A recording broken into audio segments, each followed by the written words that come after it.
اعوذ باللہ من الشیطان الرجیم بسم اللہ الرحمن الرحیم۔ محترم ناظرین کرام، آج آپ کی خدمت میں مصباح الہدیٰ ٹی وی کی جانب سے 23ویں شب کے فضائل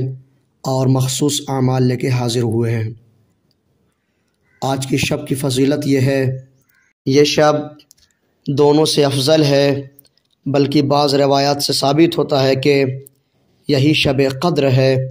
حضرت امام محمد باقر علیہ السلام سے منقول ہے کہ جو شخص ماہ مبارک کی 23ویں شب کو شب بیداری کرے اور 100 رکعت نماز پڑھے تو خداوند دنیا میں اس کی روزی زیادہ کرتا ہے، دشمنوں کے شر سے محفوظ رکھتا ہے، ڈوبنے سے اور مکان کے نیچے دبنے سے، لقمہ گلے میں پھنسنے سے اور درندوں کے شر سے پناہ دیتا ہے، اس سے منکر و نکیر کا خوف دور کرتا ہے، اور قبر سے جب وہ یوم قیامت باہر آئے گا تو اس کے ساتھ ایک ایسا نور ہوگا کہ جس سے اہل محشر کو روشنی حاصل ہوگی۔ اس کا نامہ اعمال اس کے دائیں ہاتھ میں دیا جائے گا، اس کے لیے آتش جہنم سے بیزاری، پل صراط پر گزرنے اور عذاب سے محفوظ رہنے کی سند لکھی جائے گی، اور وہ بے حساب داخل بہشت ہوگا اور جنت میں صدیقین اور شہداء اور صالحین کے ہمراہ ہوگا۔ اور کیا بہترین اور اچھے رفیق اور ساتھی ہیں یہ۔ داعم الاسلام کی روایت ہے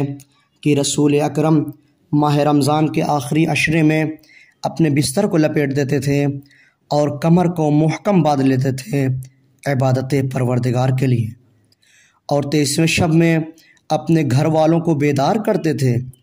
اور اگر کسی کو نیند آتی تھی تو اس کے چہرے پر پانی چھڑکتے تھے۔ حضرت فاطمہ زہرا سلام اللہ علیہا بھی اپنے گھر والوں کو اجازت نہیں دیتی تھیں کہ وہ سو جائیں،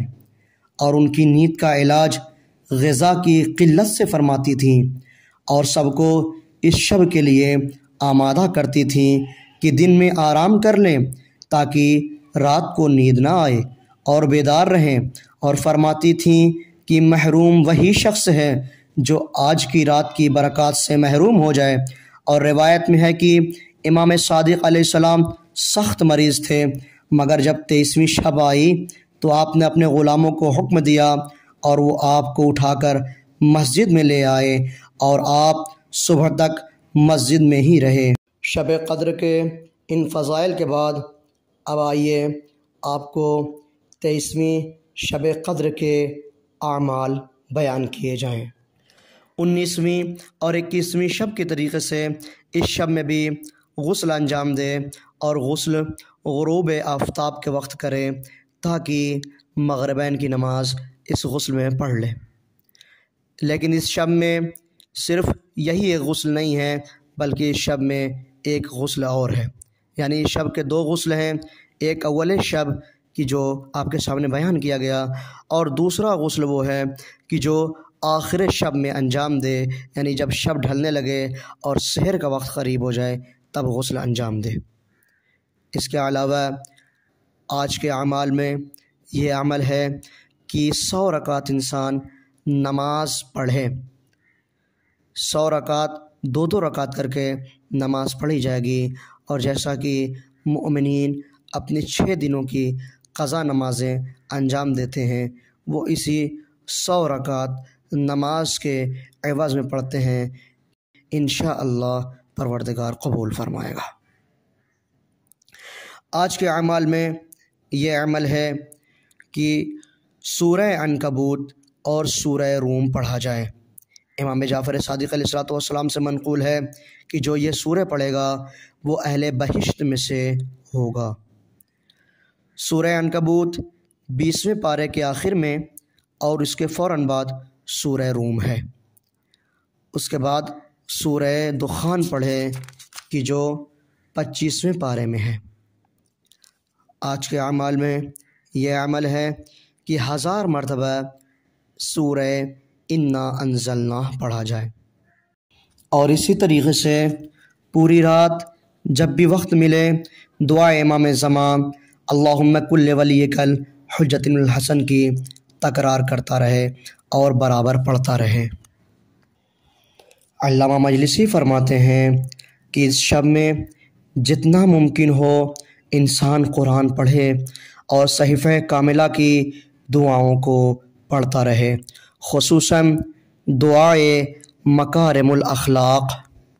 کہ جس کا آغاز یہاں سے ہوتا ہے، بسم اللہ الرحمن الرحیم، اللہم صلی علی محمد وآلہ وبلغ بایمانی واکمل الایمان۔ اس پوری دعا کو پڑھے اور اپنے اندر اچھے کردار اور اچھے اخلاق ہونے کی دعا کرے، اور اسی طریقے سے دعائے توبہ پڑھے کہ جس کا آغاز یہاں سے ہوتا ہے، بسم اللہ الرحمن الرحیم، اللہم انہ یحجبنی عن مسألتک خلال ثلاث۔ اس دعا کو توبہ استغفار کے ساتھ خوب گریہ وزاری کے ساتھ پڑھے، اور اسی طریقے سے اس شب میں دعائے جوشن کبیر پڑھا جائے، اور یہ بھی کہا گیا ہے کہ دعائے جوشن کبیر کو ماہ رمضان المبارک میں 3 مرتبہ پڑھنا چاہیے۔ اسی طریقے سے پوری شب دعا، نماز اور تلاوت میں گزارے، اور پوری رات خوف خدا میں گریہ وزاری کرتے ہوئے بسر کرے۔ اس شب میں دعائے شب قدر پڑھنا چاہیے کہ جو اس طریقے سے پڑھی جاتی ہے، بسم اللہ الرحمن الرحیم، اللہم امدد لی فی عمری واوسع لی فی رزقی واصح لی جسمی وبلغنی عملی وان کنت من الاشقیاء فامحنی من الاشقیاء واکتبنی من السعداء فإنک قلت فی کتابک المنزل علی نبیک المرسل صلواتک علیہ وآلہ یمحو اللہ ما یشاء ویثبت وعندہ ام الکتاب۔ اور یہ بھی یاد رہے کہ ان راتوں کے دن بھی شبہ قدر کی راتوں کی طریقے سے محترم ہیں، لہٰذا ان دنوں میں بھی تلاوت، عبادت اور دعاؤں کا سلسلہ رہنا چاہیے، بلکہ معتبر روایات میں وارد ہوا ہے کہ روزہ قدر بھی فضیلت میں مثل شبہ قدر ہیں۔